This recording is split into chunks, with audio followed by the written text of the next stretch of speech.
Hey everybody, welcome to Karate 360. I'm one of your co-hosts, Kalan Anglos. I'm Richard Mosdell. And we're going to bring you all the latest news and great stuff from the karate world. We're here in Victoria, BC, but coming at you all across the world for our newest episode of Karate 360. Karate 360, let's start the show. You will kick high and I will sweep low. From local to global, it's the thing that we love. Karate! Sanrokumaru! I almost forgot the words there for a second. How dare you? How dare you? But I'm so flawless at picking up my little stumbles that I kept running through, so it was good. That's good. Fight to the end, not fall down. That's right. Just like class tonight.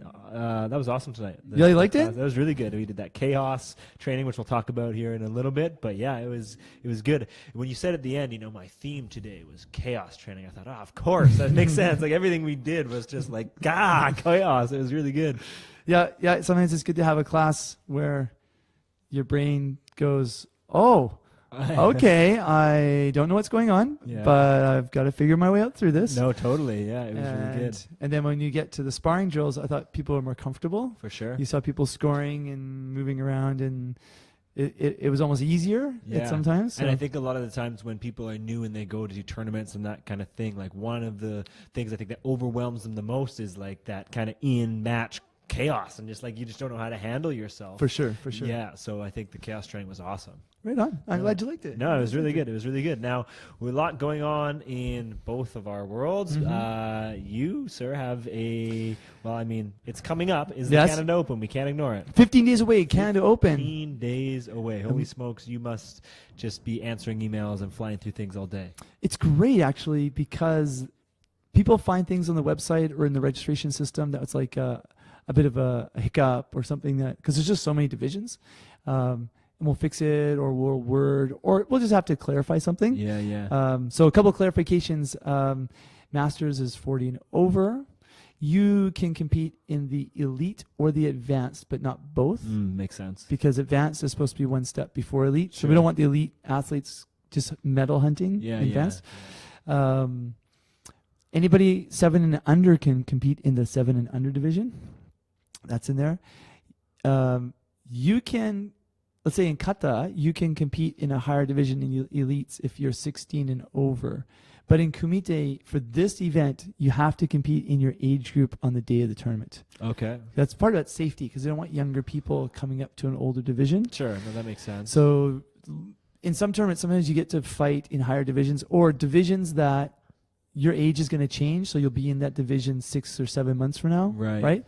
But for this one, you have to stay in your age division, but we'll still have a good time. There are tons of registration already, and but there's a big announcement, as you know. So when I'm talking to some of the karate clubs in the States, and I say, "Hey, we're having a Canada Open," they go, like black uniforms, swinging swords to music kind of open thing. Yeah, no, that's exactly what it is. Yeah. And come on. Hey, all the power to them. It gets them off the couch and they want to get out there. But I have to tell them no, this is like a real traditional karate open, like the U.S. Open in Las Vegas, right? Because there's a bigger U.S. Open in Orlando with the black uniforms and that's okay. And hey, guy, and actually I know one of the organizers. So if that's what makes those people happy. Great. Sure, as long, Great, okay. Fill your boots. No problem. Yeah. And sometimes, when you're just joining the club that's, 2 minutes from your house, you don't know any better. Who knows? Maybe they know something better than we do. Sure. So, however, the thing is, we are a white uniform traditional karate tournament, okay, with WKF rules. So, what I kept thinking was, I really need to bring someone to the event. I can't just say it's like the U.S. Open. I have to say, we have to bring someone who helped establish our mainstream karate community, right? Who better than Fumio Demura? Okay. I was going to say Chuck Norris, but, he probably has other obligations. True. I mean, that's not true, actually. In the traditional world, I don't know about that. Yeah. Chuck and I aren't on the same page politically, by the way. No. But Fumio Demura, who I thought of because he was the inspiration for Mr. Miyagi, the original Karate Kid movie.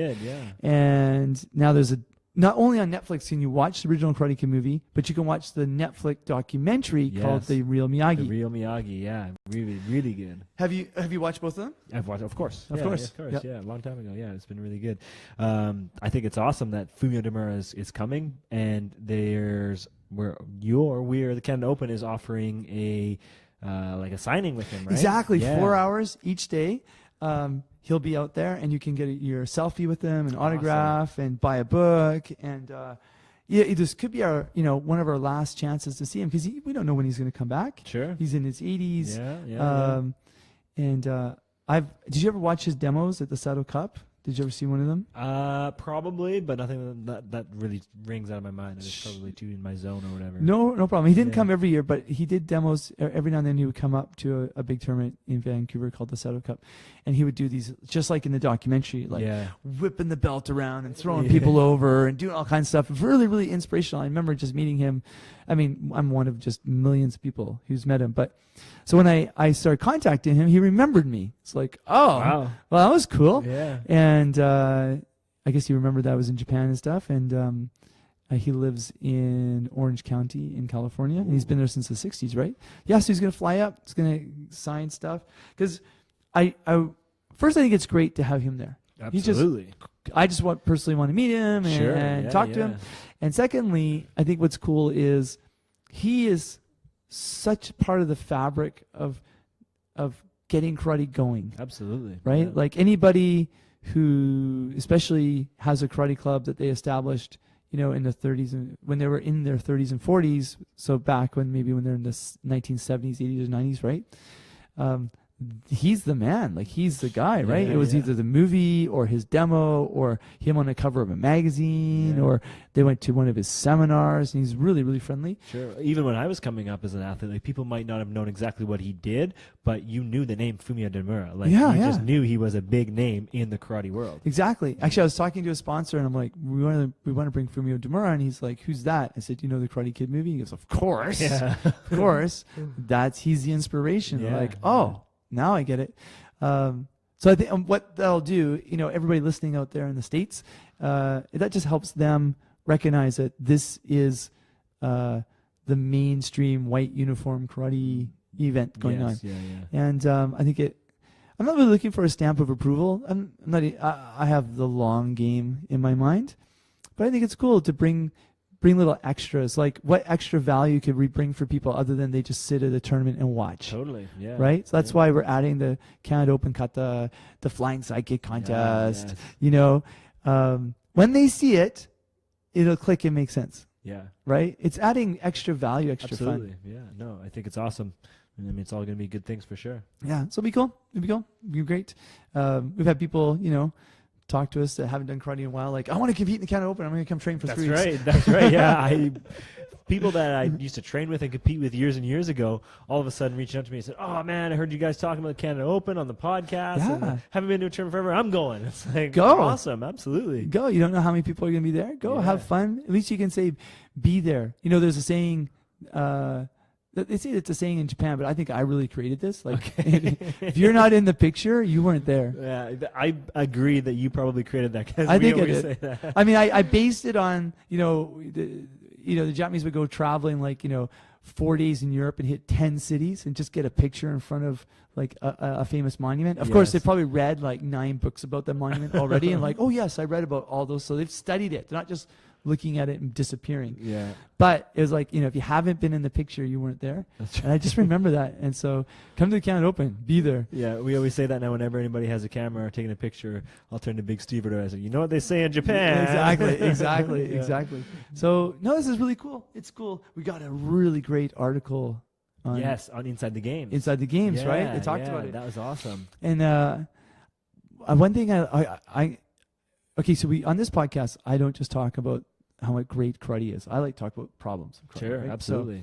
Dig deep. It was really, it talked about the inspirational, aspirational goals of the Canada Open, like, become one of the biggest continental tournaments in North America, novice to elite, right? Yeah. All these things, okay? Didn't say, and there will be WKF World certified referees. Because they never say it. Yeah. They don't need to. It's just get recognized. Just because if I've had some people say to me, well, if there's not a WKF certified referee at a world level, then your tournament doesn't mean anything. It's like, yeah, but we got medals and people are showing up to compete. It absolutely means something. So when they wrote that article, I thought that was really interesting. Like, it's not like it's like in boxing. Sometimes you hear who the referees' names are maybe before the event. Yes, yeah. You know, or MMA, they're getting a little more popular, Yeah. a little more renowned.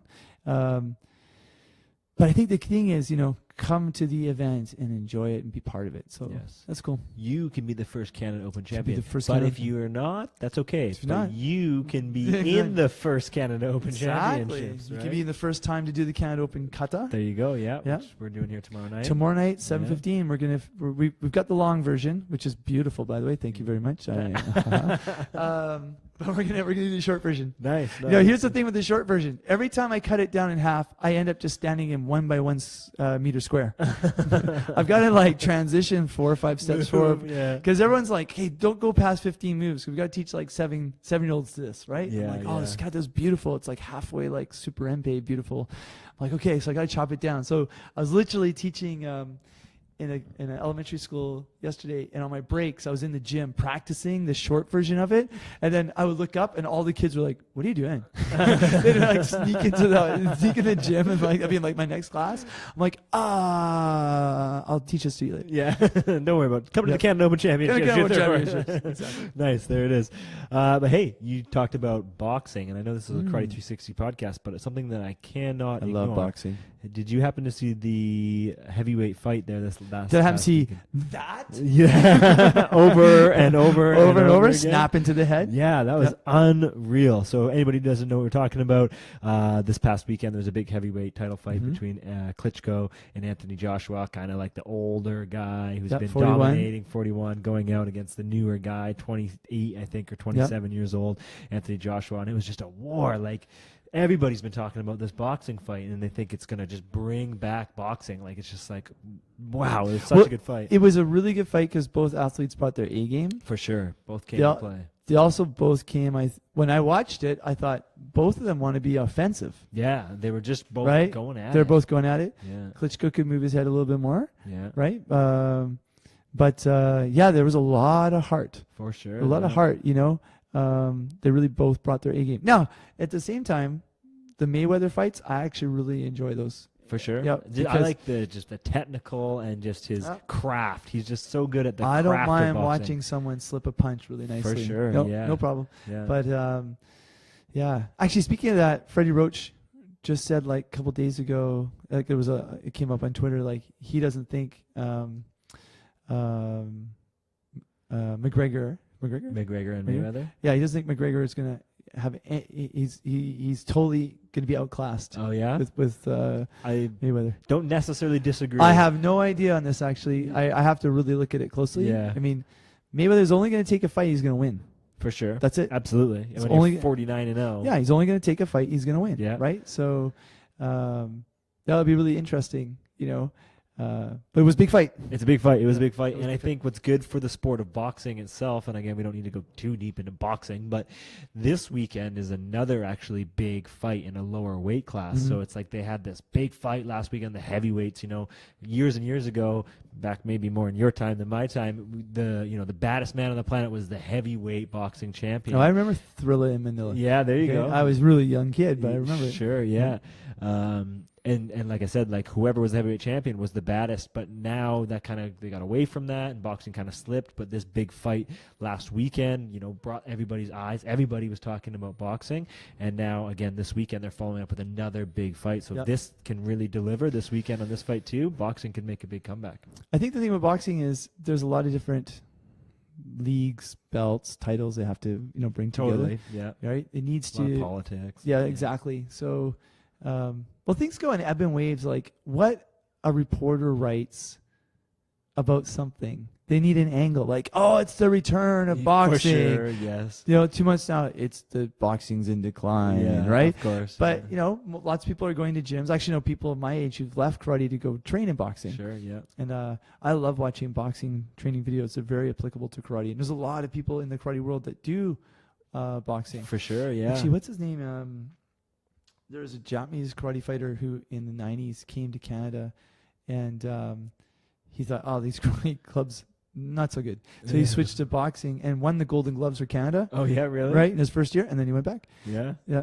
So I there's so much that's in any combat sport that we can learn from. Absolutely. So yeah, those big events. And it always goes back when I look at boxing, there's a lot of money obviously involved in boxing, a lot of backing. They get all the publicity, blah, blah, blah.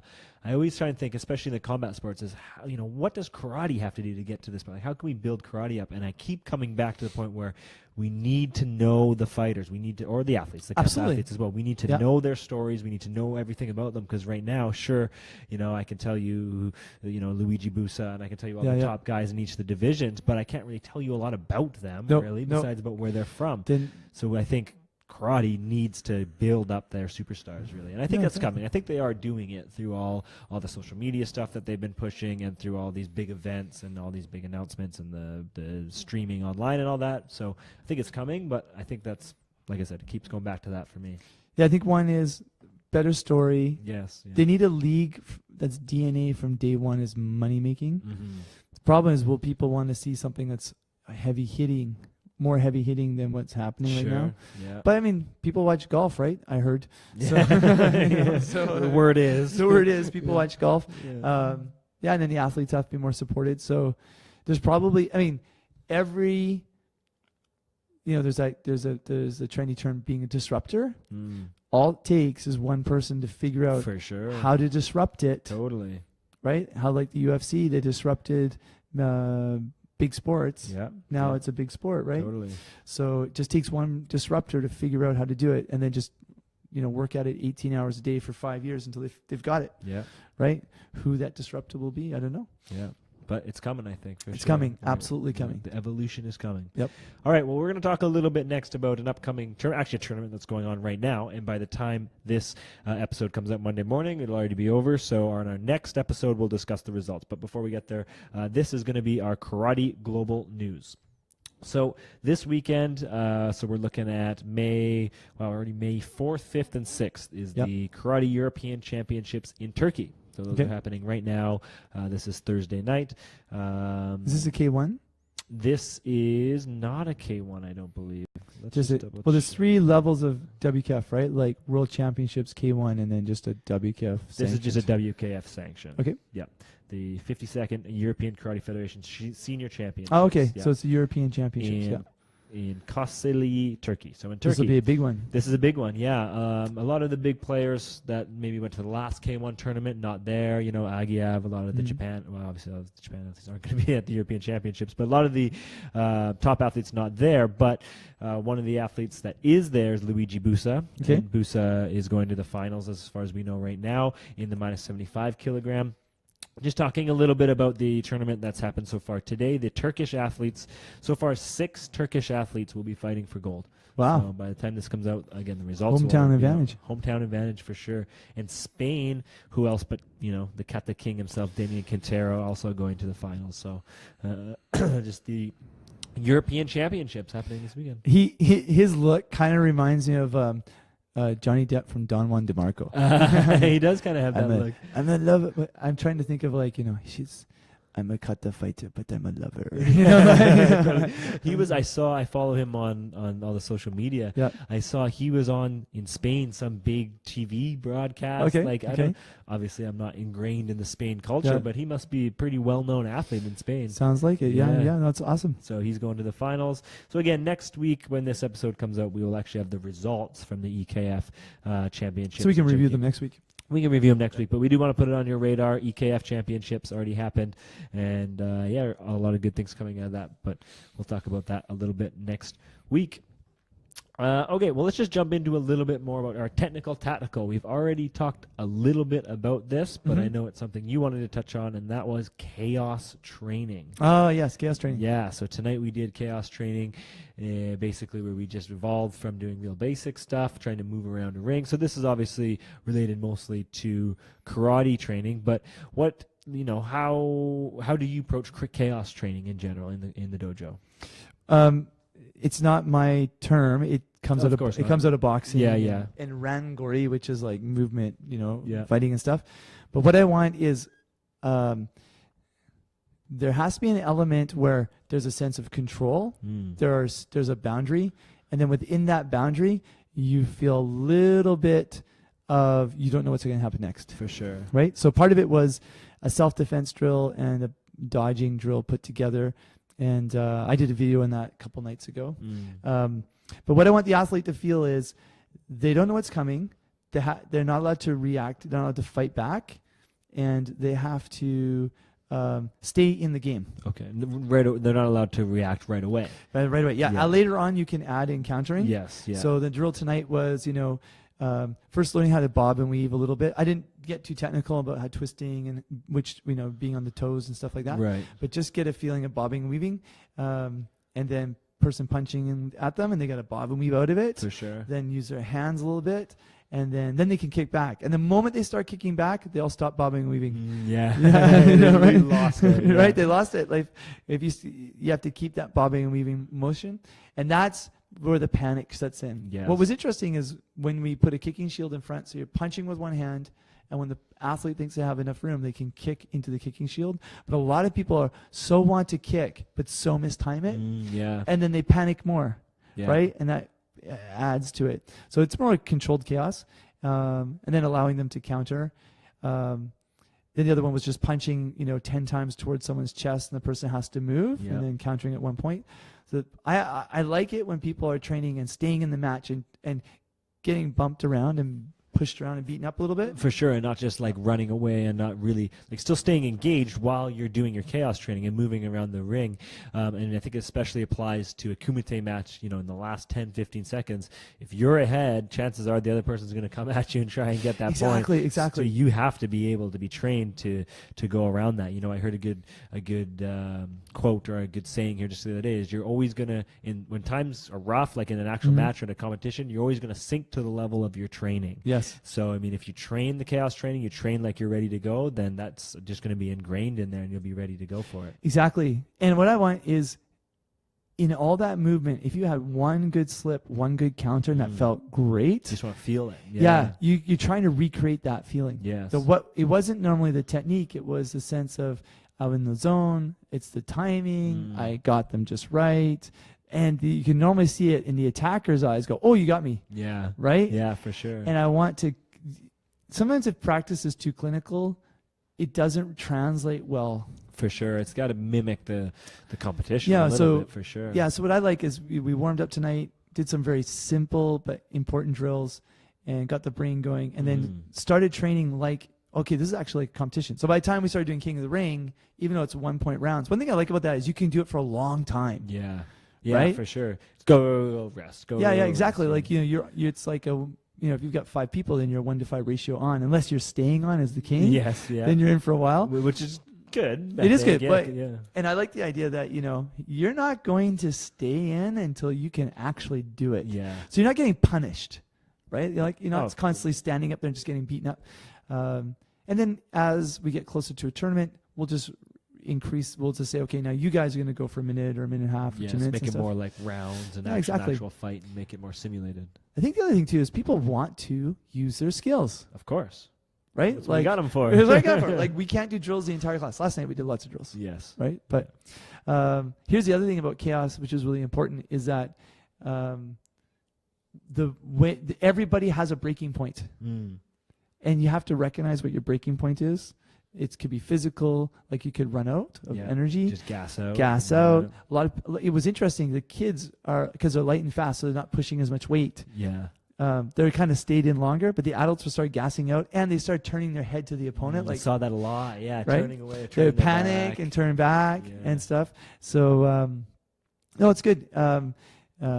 We can shoot some more videos on it just to show how we do it. No, I think it's a good idea for sure. And I think something that I've done before too, like BC team trainings or whatever, is when chaos training, the actual ring or the area gets smaller and smaller. Yes, so now you're chaos training in like a little 4x4 thing, and somebody's just punching at you really fast, and you're really in chaos because now it's coming at you fast and short and right in your face. So well, in the old days, like they would keep you in the dojo and you would keep punching, and then the senpai would keep hitting you, and then you bash into the wall, and they would just push you back in, and then he'd bash into the wall and they just push you back forward. I remember being in Japan where they would say, okay, try and punch this person in the chest, and the person was so good at dodging, I was so burnt out because I could never catch them. Yeah. But it's that quick light footwork, and then I'm not in a rush to create national champions. I think if we're going to create national champions here, we have to just reduce what we actually do. Yeah, But I don't yeah. want to make it not fun. So we'll have people start meddling at nationals in 4 or 5 years from now. For sure. You know, maybe if they happen sooner, fantastic. Like if they really take it to heart. Yeah, yeah. I had a good discussion with Craig Devlin the other day, and he said is basically you want to try and find that winning style of play, and when we have that, we can kind of incorporate that to the athletes. So I think for us, we're incorporating that already. So it takes some time to kind of build that Totally. up, for sure, to determine what the winning style is, and then implement it, train it. So there should be no rush to create national champions. Yeah. Well, exactly, because I think I probably came out of one of the most, if not the most toughest competitive leagues in the world. In Japan. Right? Yeah, yeah. And there, once the level of play got so high, then there was a momentum. So the coaches kept that momentum up. Okay. Yeah. And then the people who got it would train the next group. So there was a lot of the senpai teaching the kohai, but that's just like in any sport where the seniors on the team are bringing the juniors up to their level. Yeah, yeah. And the coaches, what they're doing is they're empowering the athletes to rise up. And I think we're going to get to that eventually. Absolutely. You know, Yeah. so that and just chaos training is part of it. There we go. Anyway, go try and punch somebody in the head and run away from them. Chaos. Chaos. All right, let's go into our karate training tip of the week. Hit me. So, there it is again. They hit me. I want the info. I gotta get my textbook. Okay, out. well, here we go. So this one, again, a simple exercise that I thought we could bring you guys is applicable for both kata and kumite athletes, because what we're looking at now is we're looking at the retraction hand and pulling the hand back nice and fast when you're whipping the other hand out nice and quick as well. And there's a couple exercises we can do. So again, I'm talking about if you're going from one stance to another, punching when we're pulling the retraction hand. Now I notice here's something. I have a question for you actually. I used to call this your hikite hand. That's I right. noticed we've never really used that term. No, over it's here. hikite. Hikite. Okay. Yeah. Hiku means pull, te is hand. So when hiku, it's a verb form. When you change it to active form, it's hikite. Okay. Yeah. hikite, yeah. So your hikite hand. So if you pull your leg back, it's hikiashi. Hikiashi. Okay, see, I never used that one before. Hikiashi. Hikite, hikiashi. So there you go. So this is a karate training tip to help you with your hikite. That's pull right. your hand back nice and fast. And a couple ways that you can do that. The first one is just using like a band, resisted band. We have them here in the dojo. Most dojos do, wrapping it around a pole or something, and then just pulling nice and hard and coming right back out in a punching position, pulling it back nice and hard, back to a punching position. But the one key you want to focus on is when you pull back nice and fast, you want to hold it there for a second, and then slowly put your hand back out. Pull it back nice and fast, hold it, and put it back there. Because what you don't want to do is pull it back and let the band pull your arm back launch out. it out, yeah. Launch it back out. We want to try and pull it back nice and out. Hold it, use those muscles, and then go back Now, out. when I do that one, I really think about keeping my shoulders down. Ah, yes, back and down. Shoulders down, Yeah. kata style, chin in, Yes. slight squint. Totally. The other thing I learned is by twisting, you get a faster pull. Yes. Yeah. Right? Yeah, Just because that's in the punch. And then as you pull, think about your chest being flat and shoulder down. yeah. Yep. Yeah, so that's a good one to do as well. Or another one that you can do where you can actually work punching, and so the punching hand and the hikite hand at the same time. You need a cable system at a gym or something like that. You just put both the levels kind of at your punching distance, right at your chest. You have one in front of you, you have one behind you, and basically you're just pulling one cable and pushing out the other cable at the same time in a punching motion, just as you would when you use a kata. You can do it with bands too, actually. You can, if you have somewhere, you can put one in front, one behind. So you just want to pull that one nice and fast and push that one nice and forward. And what I recommend doing is, if you really want to make it nice and fast for your kata to train it, is you would do the cables or the bands nice and slow, do it maybe about 10 reps on each side, and then do it nice and fast, same one, nice and fast 10 times, and then go in and do your actual kata, or do it just as an actual movement, karate movement, 10 times as well, because by that point your muscles should be tired, but they should be loose, and you should be able to do it real fast, so that when you actually get to doing your kata, you're already all warmed up. And I like that because you get good form, speed. I remember one thing Toki Hill used to do with us is have in a load position, and then someone would hold the band behind us, and as we punched, they pulled. Right? So as we punched, they're pulling. So, it's making it harder. And then we would wrap it around our ankles and we'd sit on the floor, and then someone would try and kick off the floor. Right. And so you'd have the resistance against it, and then the resistance, you'd pick up speed coming back, so you'd think about a tighter pullback. Right, yeah. Yeah, it really helps. Yeah, so the one with holding, where you pull or push and hold, that's really good for kata. But for kumite, you sometimes want that pull You need back, the right? snap. So you want to have the same thing, the band, but you're not really trying to push out and hold it. I guess you could do it Let with it pull someone's in back. front of you. So as you pull, they pull away from you to make the resistance harder. Yeah, for sure. Yeah, and then same thing. This now you want to for kumite, go with the kind of retraction. So punch out and let it pull your arm back nice and Yes. fast. So training you to really score that. So That's for anybody in the dojo. for sure. Absolutely anybody who Totally. does karate. Yeah, it's for traditional sport, any type of karate. It'll help you out for sure. That's right. Yeah. So there it is. That's the karate training tip of the week. Sweet. I hit you with it. I like it. There it is. All right, we have a fan question. Right on. Fan We have questions. fans? We have fans, and they've been writing in pretty much every week now. So we Nice. appreciate you guys listening. And again, if you guys are watching this on Facebook Live, we do this Thursday nights, Facebook Live, so you can catch us here, our beautiful faces. If not, Monday mornings is when they actually come out. But we had a fan question come our way from Ian.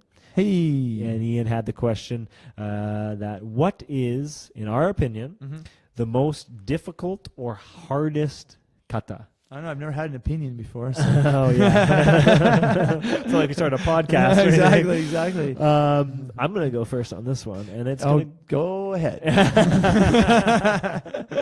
But you don't have an opinion? No, I've never had an opinion in my whole life. All right. Yeah. Here we go. What I believe is the most hardest and most difficult kata to perform, and I'm going back to something, kind of a theme we talked about, is Pira Nidan, or Kion Kata number 1. Ah. Because it's the first one. When we've talked about before. Funny you said that. I was thinking about something like that. Yeah, because we've talked about before what's the hardest belt, or hard to get to belt. Well, the hardest one is getting the yellow belt, getting your first belt. Yeah. Well, I think the hardest kata to do is your first kata. So Yes. whether it's a Kion kata or a Pinan kata or Hinan kata, whatever you call it, I believe the first one is the most difficult, because obviously you have all this new stuff. You've never put together a set of karate techniques. You just learn the karate techniques. You have no idea. Like, how does this match self-defense? Yeah, Or, like, what does this mean? So now you have to put it together in your brain and your body, and you have to try and figure out what the heck you're doing with all these movements. So I think that the most difficult or hardest kata is the first one that you learn. I think that's a really good answer. Actually, I was thinking about that, especially because... That's why I wanted to go first. Go ahead. I am the professor. Yeah. Well, I didn't want you to take that one. He's not even in the PhD program. He's just laying Just laying go him on. out. Yeah. No, that's a really good one. And we have kids in the class who, with their and adults too, with their natural talent, they can actually cruise. Once they figure out how to do kata, they can cruise to white belt, from yellow belt to orange belt to maybe red belt, and then they hit a pinch. Yeah. And they're like, their natural athletic ability can't get them any farther. For sure. Now they actually have to remember what they're doing and work. Yes. We have a couple of kids in the class like that right now. And so the katas aren't necessarily getting that much more difficult, but their natural cruise control they're in has hit them hard. Yeah. Right? So I think, if they can do well in their first kata and think like, I really got to nail it just right, karate will get easier in some ways for learning the next one. If they don't do that first kata well and they kind of cruise through it, then the kata starts stacking up in terms of difficulty. Absolutely. For sure. Yeah. So your answer is the same as my answer. No, I have a different answer. Okay. Because I knew you were going to go with that That sounded a lot like my answer. All right, what's your answer? All right. You can't say super MP. That's too. No. cliche. My gut one was going to say Supreme because I don't like it. I was going to say Seochin because I don't like it. Okay. Yeah. But I appreciate people that do like. I appreciate the kata. I don't. I'm just not a Supreme fan. No matter how many times I've practiced it. But I think one of the most difficult things is the first kata you learn when you go to a different style. Oh, okay. Oh, I can absolutely agree with that. You know what I mean? Like Yeah. you're going through that, right? Yeah. Yeah. So when you go through a different style, especially if the power generation is backwards, For sure. right? Yes. I think that's the hardest. That's the hardest. Because one, if anybody out there has never done this, where they've actually had to change the style, because you have, I have, Yeah. right? It messes with your mind. Sure does. You know what I mean? Like you've been pounded into your head. It's one way, and then you Yeah. go somewhere else, and it's a different way. And then, if that different way is actually better, it's hard to accept. Okay. it's hard to accept at first. Okay. Like sometimes it's like, I can see that. You know what I mean? Like, I never really had that issue, but I can see well, that. I'm glad. For sure. Well, maybe yeah. it's because the person teaching has been all right. But it took me a while. Like after I remember learning the way we do Wado now, for me it just made more sense. So it was making more sense. But the way I did karate before was more physical, like tighter and stronger. Yeah, okay, I looked see. more muscular. Yeah. Right? But the way that I was learning it was actually performing better, had more, biomechanical common sense to it and stuff. But I have now learned lots of other katas from lots of different styles. Which is probably helpful. Right? Obviously. Yeah, it helps learn. But it's always that first one in the new style, like their Kihan and their kata. Yes. That one can really muck with your head. Oh, yeah. But it's like learning a language.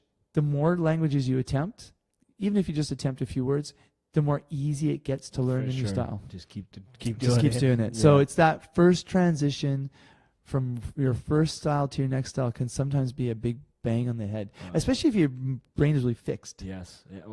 Yeah, absolutely. Or if you've done the previous style for so long. Yeah, exactly. This long cat stance. Like, what the heck is this? We can do short cat stance. Exactly. I don't know what's going on here. There's a really funny quote from Norma Sensei where she said she used to do Shotokan, then started doing Wado, then she was doing a couple nights of one, couple nights the other when she was in Tokyo, and then she'd go to the Shotokan club and like, Norma, your Shotokan looks like Wado.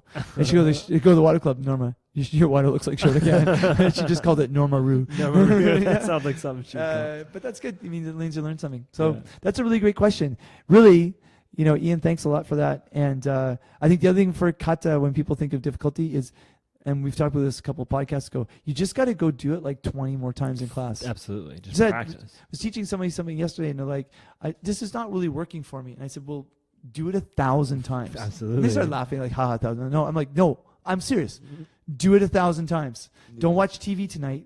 Like, sometimes people come in here and they see me practicing kata at like 10 o'clock at night, and they're like, you're practicing karate after 7 hours of karate? I'm like, yeah, because I got to teach it tomorrow. This is what I do. This is what I do. Like, I got to get it, right? Yeah. Like, I literally have to do this. Yeah. So, yeah.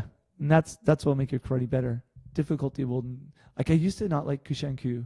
And then as the biomechanics started kicking in, I think as you trained, it just came from time. So thanks, Ian. There you go. There's a little knowledge from us here at Karate 360. Well, that pretty much wraps up our latest episode for the most part. What we want to talk about before we go here is just some upcoming tournaments that are coming your way. Of course, the Canada Open Karate Championships coming June 3rd and 4th. Oh, yes. Richmond. It's not in Burnaby, despite what the Inside the Games article tells you. I love that. That was awesome. Yeah, they said, hosted by a club in Burnaby called Karate BC. Yeah. That's all right. That's all right. You can be the underdog. There we go. Right? So Canada Open, June 3rd, 4th, be there. Also, actually, this weekend is the Montreal Open, May 6th and 7th. At the end of this month is May 25th, 27th. We have the Pan American Karate Federation Senior Championship. Oh, that's a big one. Curacao. So yeah, Craig Sensei's going that one. Ah, great. So PKF, so maybe we'll get him back on here to talk about the PKF Championships. Yeah. Again, it's the end of this month. It's a long trip from here.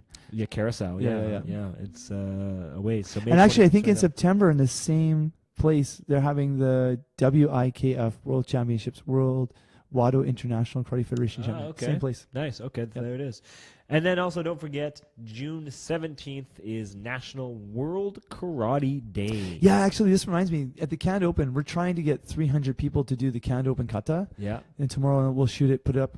And we're trying to have a record so that Karate Canada hasn't gotten back to us, but we're trying to get them to say June 3rd is Canada's Karate Day. Ah, yeah. And then take a video and then send it off, and then they're going to show it off. Oh, that'd be so cool. That's what I'm trying to do. Like, that's a really important thing that I'm going to tell everybody once the video is done is like, we want to share this video with the World Karate Federation on World Karate Day. On World Karate Day. So, yeah, just everybody remember that. I think that's awesome. June 17th, the World Karate Day, but June 3rd, the unofficial World Karate Day for, Canada Karate Day, I guess. Canada Karate Day. I think every year, first Saturday of June should be the Canada Karate Day because we'll have it at the Canada Open, right? There you go. Love it.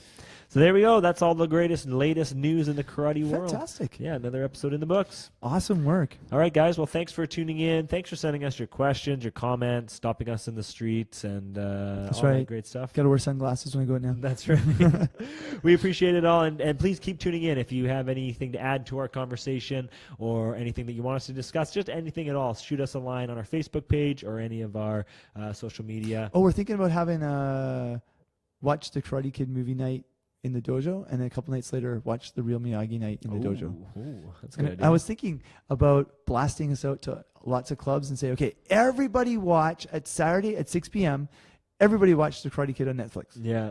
And then tweet about it afterwards. Like, what was your favorite scene Nice. or whatever? Like that. Yeah, so I'm thinking about doing something like that. So keep an eye on all the Karate Canada, Canada Open Facebook page On Facebook, and all that Twitter, kind of that stuff sort of as stuff. well. Kalan, Anglos, all that stuff. Richard Mosdell, all that stuff. You'll find us. Thanks again, guys, for tuning in. This has been great, and we will talk to you guys again next week. I am one of your hosts, Kalan Anglos, I'm Richard Mosdell. and we'll talk to you guys later. Bye. San Rokumaru.